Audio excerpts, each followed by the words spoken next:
Olá pessoal, tudo bom?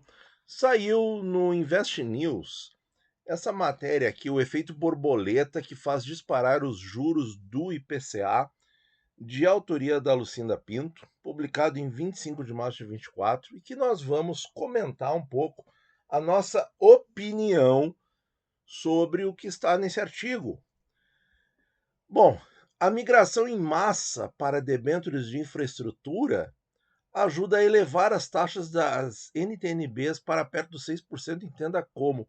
Então, esse artigo pretende dar uma explicação para essa alta que a gente percebeu nas taxas dos títulos públicos desde, desde uns 10 dias atrás, né, que vem vindo assim e de maneira mais intensa no, nas vésperas do feriado de Páscoa. Então, aqui, ó, os juros pagos pelas NTNBs dispararam nos últimos dias. Os juros é a taxa extra do IPCA, IPCA mais X, é o X, tá?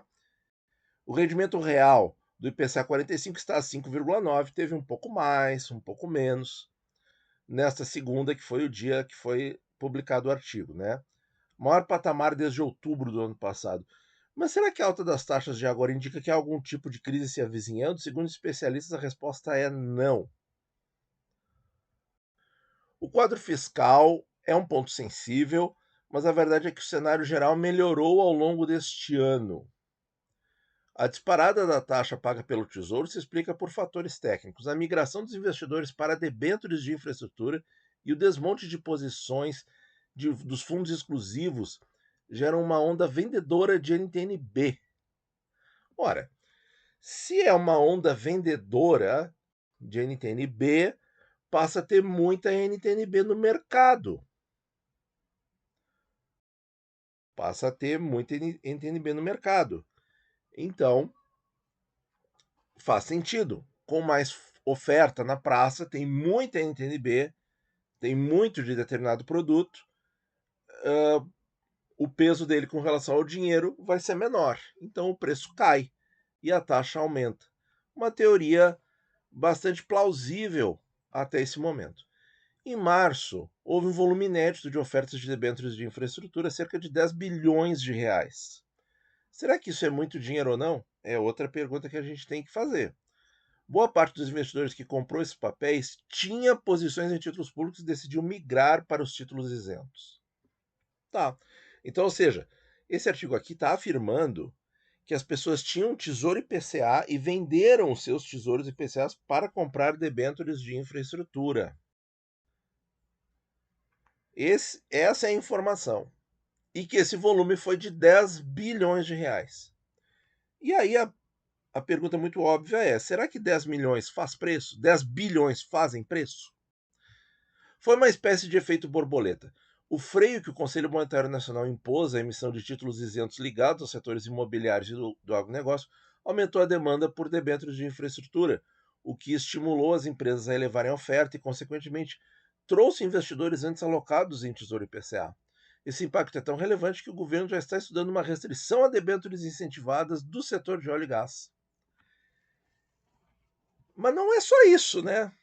A questão do setor de óleo e gás é o seguinte: se o governo está vendo que tem muito dinheiro lá, e óleo e gás sempre foi um setor de muito negócio, de muita grana mesmo, ele pode estar estudando de tirar o benefício, porque o governo está promovendo um tarifaço, né? Essa que é a verdade, pessoal. O governo está desesperado por arrecadação e ele está vendo de todo lugar da onde ele pode espremer mais um pouquinho para ver se cai mais uma gotinha desse suco. Então, tirar benefícios de investimentos pode ser uma atitude que eles estão estudando, que eles estão vendo, tá? Vamos ver aqui. Ao mesmo tempo, os fundos exclusivos que passaram a ser taxados esse ano se preparam para fazer o último pagamento de rendimentos no dia 29 de março. Com isso, eles estão desmontando posições, o que envolve também a venda dos títulos IPCA, nome fantasia das NTNBs, ou seja, mais pressão sobre as taxas. A alta nessas taxas gera uma oportunidade de investimento, mas castiga as carteiras de quem comprou o papel há mais tempo por causa da marcação de mercado. No ano, o saldo de quem tem IPCA 45 caiu 4,5%, o que é absolutamente irrelevante, né, pessoal, para quem tem esse papel de longuíssimo prazo. Ao mesmo tempo, o fenômeno apresenta um custo maior de emissão da dívida pelo Tesouro, que se viu obrigado a pagar mais juros.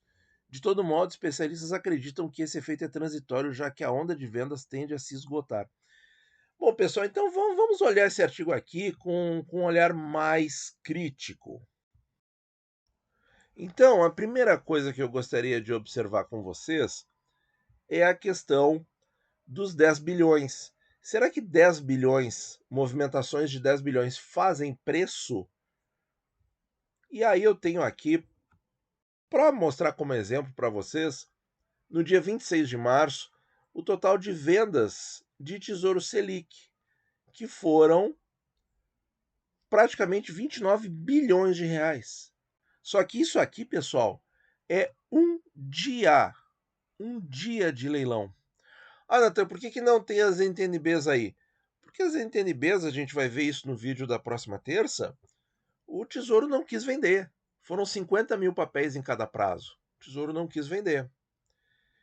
Então não faz sentido analisar vendas tão pequenas, seja porque o vendedor não quis vender, porque ofertou somente 50 mil papéis, então não dá para analisar 50 mil papéis. É muito pouco, são 200, 400 milhões de reais.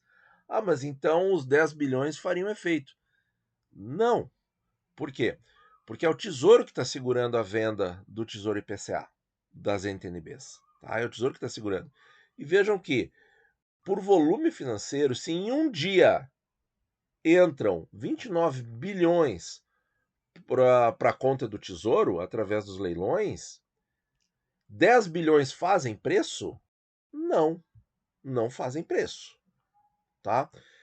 Eu acho que o principal erro desse artigo aqui é o seguinte, é que o que a gente observa muito no mercado de ações quando acontece algo parecido com isso? É uma pressão muito forte por determinada ação ou um investidor grande vendendo muito de uma ação só, né? O que a gente vê? A gente vê esse efeito de maneira pontual, pontual. Não é o que a gente está observando, por exemplo, na curva do DI futuro, que é sim o balizador das taxas do Tesouro Direto. Como a gente pode observar aqui ó, nos últimos 3 meses, a gente está tendo uma linha de alta com topos e vales crescentes, que é clássico da teoria técnica de análise gráfica. Tá? É clássico, clássico, clássico, clássico. Em qualquer gibi da Mônica tem isso. Então, pessoal, o que está estressando esse DI futuro? Olha, entre fatores mais plausíveis do que esse efeito borboleta, nós temos, por exemplo, ruídos com inflação, ruídos com a ata do Copom, que foi mais hawkish, ou seja, mais dura, e preocupações com a inflação no Brasil. Esse é o grande ponto. E aí, se o Banco Central não vai mais reduzir, agora estão falando que é só a 25 bases o passo e tal, pode parar em 10,25 até pode parar em 10, pode parar em 9,75, pode continuar, ninguém sabe, ninguém viu. Isso estressa muito o mercado, é esse o fator que está estressando, e não um efeito borboleta de uma movimentação de 10 bilhões que faria um efeito no máximo pontual, mas eu acredito que nem isso fez. Nem isso fez, tá?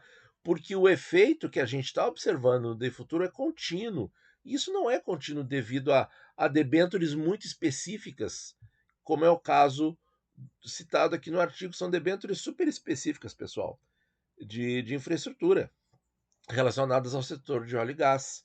Isso é específico, é um mercado específico.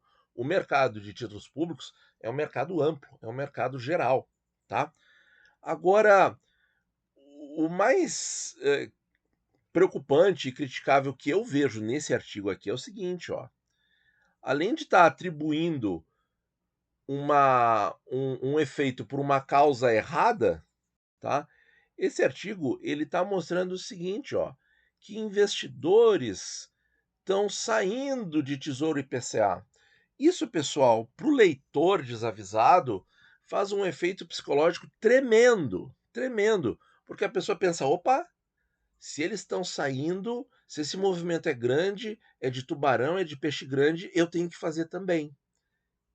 Entenderam, pessoal? E isso pode ser extremamente nocivo, porque não pensem, pessoal, que os grandes investidores, que os tubarões de verdade, não sabem avaliar risco. Eles sabem avaliar risco muito melhor do que nós.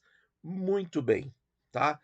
E eles sabem que uma debênture incentivada tem um risco infinitamente maior do que um título público, tá? Risco, inclusive, de, de pagamento, né? Risco de calote mesmo, porque essa empresa pode quebrar no transcorrer dessa operação, coisa que não vai acontecer com o Tesouro Nacional, certo?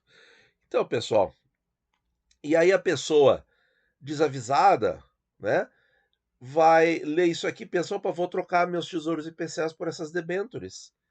E acaba, na verdade, somente aumentando o risco da sua carteira. Então, pessoal, esse tipo de artigo aqui pode gerar o que a gente chama de efeito FOMO, Fear of Missing Out, ou seja, medo de ficar de fora, medo de ficar de fora. O medo de ficar de fora é exatamente isso. Mas está acontecendo lá um movimento no mercado interessante, os caras estão vendendo o Tesouro IPCA para comprar outro ativo e tal, vou fazer também para não ficar de fora. Ah, tal ação está subindo loucamente, vou comprar para não ficar de fora. Bitcoin está subindo enlouquecidamente, vou comprar para não ficar de fora. Essa é a motivação mais errada possível para você fazer os seus investimentos, porque você está com medo de perder uma grande oportunidade. E quando isso aparece, pessoal, é porque o resultado já apareceu. E aí já foi, já passou. Inês é morta. Desculpem as Ineses que me escutam, tá? Mas isso é uma expressão idiomática, tá? Que significa acabou, já passou, não dá mais, né? O leite já foi derramado. Inês é morta, tá? Então, pessoal, é muito complicado um artigo desses, tá? Que eu acredito, com todo respeito a quem escreveu e tudo mais, mas tá, além de estar atribuindo a causa errada, porque não foi essa negociação de 10 bilhões que está fazendo toda essa pressão contínua no DEI Futuro. Não é. Essa pressão contínua no DEI Futuro é fruto dos ruídos com inflação e da ata do Copom e com o medo geral do mercado da taxa ficar alta e permanecer alta. Fechar, por exemplo, esse ano em 10%, como o Citi previu, tá? Mas isso seria uma análise errada. Até aí tudo bem. Agora o problema é, é esse efeito que causa no leitor de achar que está perdendo alguma coisa e que deve vender título público, a exemplo de algum suposto investidor que teria feito esse movimento, né? Então, muita calma, pessoal, muita calma ao, ao considerar essas informações nas suas decisões de investimento. Muito obrigado por ouvir e bons investimentos a todos.